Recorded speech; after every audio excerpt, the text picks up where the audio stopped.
Bismillahirrahmanirrahim. Bismillahi wa bihamdih. Assalamualaikum warahmatullahi wabarakatuh. Para subscriber yang dirahmati oleh Allah Subhanahu wa taala, semoga kita semua selalu dalam keadaan sihat walafiat, panjang umur, murah rezeki yang halal, selamat dunia wal akhirah, mati dalam husnul khatimah, mati dalam husnul khatimah, mati dalam husnul khatimah, masuk surga bi ghairi hisab, masuk surga bi ghairi hisab, masuk surga bi ghairi hisab, selalu dalam ridha dan maghfirah Allah Subhanahu wa taala fid dunya wal akhirah, selalu dalam pemeliharaan Allah Subhanahu wa taala dari segala macam mara bahaya dunia dan akhirah. Semoga kita semua dinasibkan oleh Allah Subhanahu wa taala dapat menunaikan ibadah haji dan umrah, ziarah ke tempat yang bersejarah di Makkatul Mukarramah maupun di Madinatul Munawwarah, ziarah ke makam Rasulullah sallallahu alaihi wasallam, walaupun satu kali dalam hidup kita ini. Karena menunaikan ibadah haji adalah merupakan rukun Islam yang kelima bagi kita umat Islam. Amin, amin, amin. Allahumma amin ya Allah ya Rabbal Alamin. Di antara Rasul-Rasul Allah, utusan Allah yang menyampaikan dakwah risalah dari Allah Subhanahu wa taala untuk mengajak manusia-manusia ke jalan yang benar, untuk menyembah kepada Allah Subhanahu wa taala atau beribadah hanya kepada Allah Subhanahu wa taala.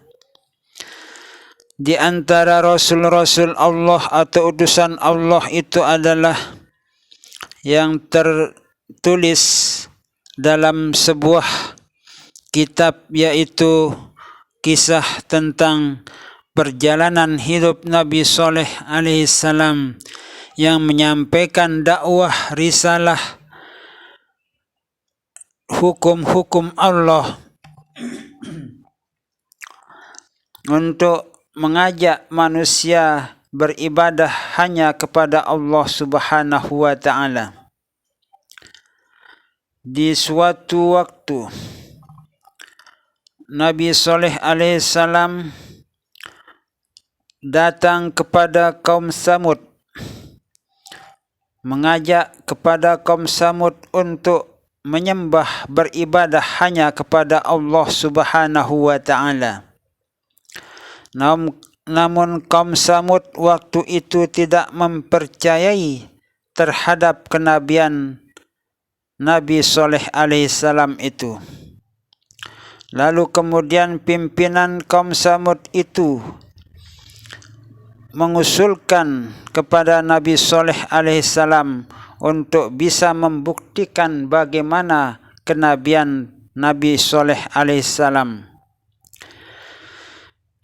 Kaum Samud atau pemimpin kaum Samud itu meminta kepada Nabi Saleh alaihissalam agar bisa mengeluarkan seekor unta betina dari sebuah batu besar yang ada di tempat itu.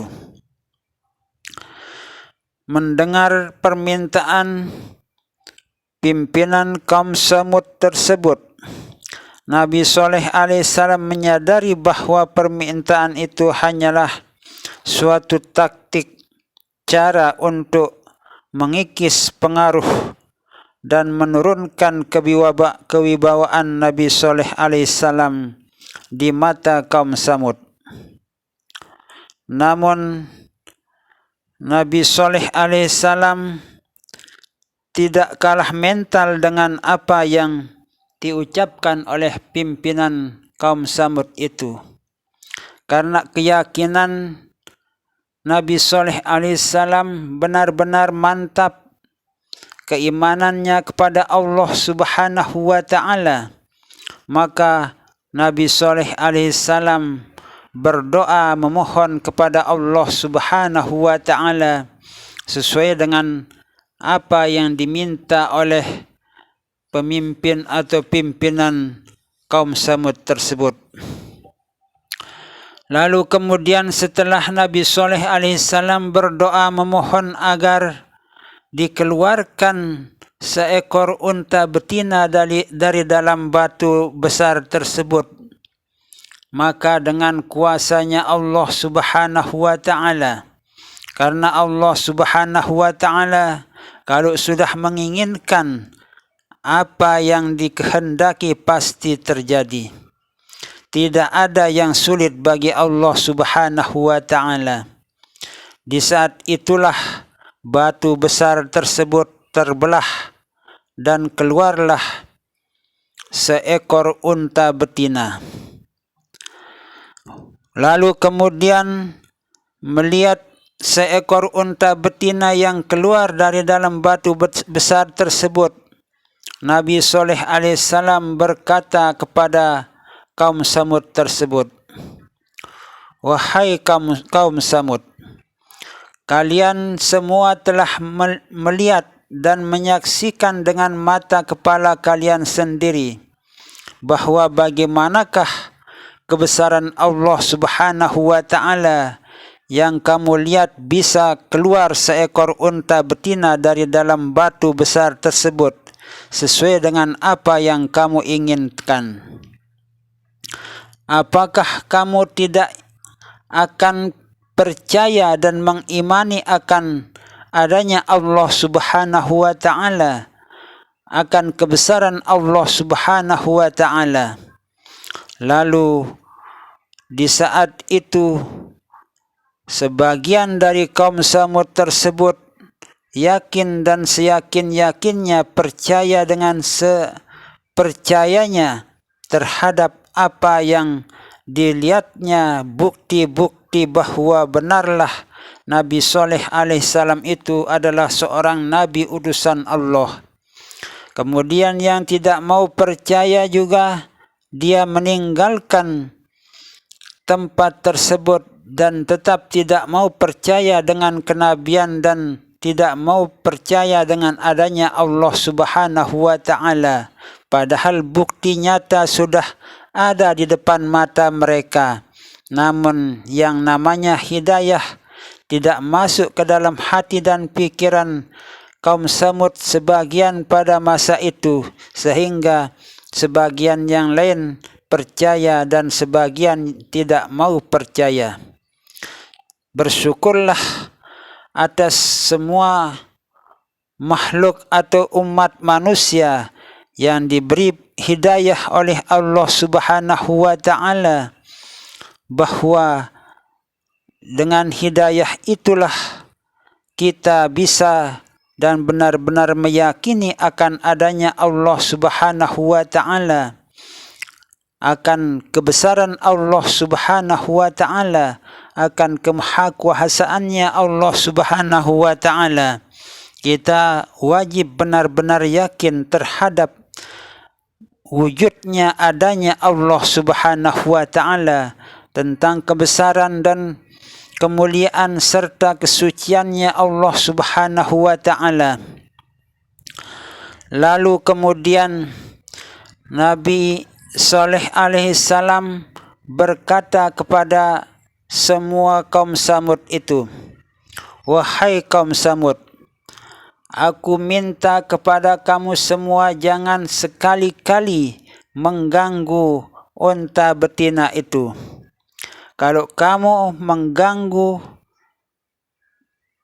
menghalang-halangi unta betina itu untuk mencari makanan dan minumannya, pasti azab akan menimpa kamu semua."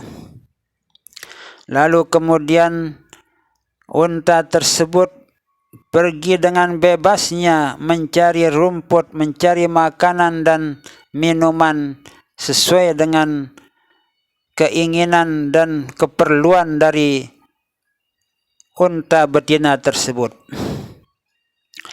Setelah unta betina tersebut kenyang untuk memakan rumput-rumput atau rerumputan yang ada di padang tersebut. Lalu kemudian unta betina itu merasa haus, ingin memakan atau meminum karena kehausan, dan dicarinya tempat air atau sungai oleh si unta betina tersebut. Kemudian unta betina tersebut berjalan terus dan berjalan terus mencari sungai di mana ada airnya. Lalu ditemukanlah oleh unta betina tersebut sebuah sungai di mana di sungai itu banyak hewan-hewan ikut minum. Namun di saat unta betina tersebut datang ingin meminum di tempat itu, hewan-hewan yang lain menyingkirkan diri, tidak mau bersama unta betina tersebut. Melihat kejadian yang demikian itu, para gembala hewan atau peternak hewan-hewan yang karena hewan-hewannya itu merasa ketakutan dan tidak senang dengan kedatangan unta betina tersebut, maka pimpinan kaum Samud itu mengetahui bahwa para penggembala itu merasa tidak senang dengan kedatangan unta betina tersebut. Di saat itulah pimpinan kaum Samud itu menghasut para penggembala agar unta betina itu harus dibunuh dan dimusnahkan dari muka bumi itu. Lalu kemudian mereka bersepakat dan bermusyawarah untuk mencapai suatu kesepakatan, dan ditentukanlah pada waktu yang sudah ditentukan itu mereka membawa berbagai senjata yang cukup lengkap untuk menangkap dan membunuh unta betina tersebut. Lalu setelah datangnya waktu yang telah direncanakan oleh kaum Samud atau pimpinan kaum Samud bersama para penggembala itu, ada seorang penggembala melemparkan sebuah tombak ke arah unta betina tersebut, dan tombak tersebut mengenai sebuah kaki unta betina tersebut. Lalu di sanalah unta betina tersebut jatuh tergelepar karena akibat lemparan tombak seorang penggembala tersebut. Setelah unta betina itu tidak bisa berjalan apalagi berlari karena kesakitan, kakinya sudah terkena tombak penggembala tersebut. Lalu mereka itu mengeluarkan pedang untuk memotong-motong unta betina tersebut sampai mati. Dan setelah matinya unta betina tersebut, mereka bersorak-sorai, bergembira dengan apa yang telah diperoleh dari hasil perjuangannya untuk mematikan atau membunuh seekor unta yang tidak disukai oleh mereka itu. Mengetahui kejadian tersebut, Nabi Saleh alaihissalam mengatakan kepada kaum Samud itu, tinggallah kalian, bersukarialah kalian semua di rumahmu selama 3 hari. Itu adalah janji yang tidak dapat didustakan. Perbuatan membunuh unta tersebut adalah merupakan pelanggaran terhadap larangan Nabi Saleh alaihissalam tersebut. Oleh sebab itu Allah Subhanahu wa taala menjatuhkan kepada mereka hukuman, yaitu membatasi hidup mereka hanya dalam waktu 3 hari.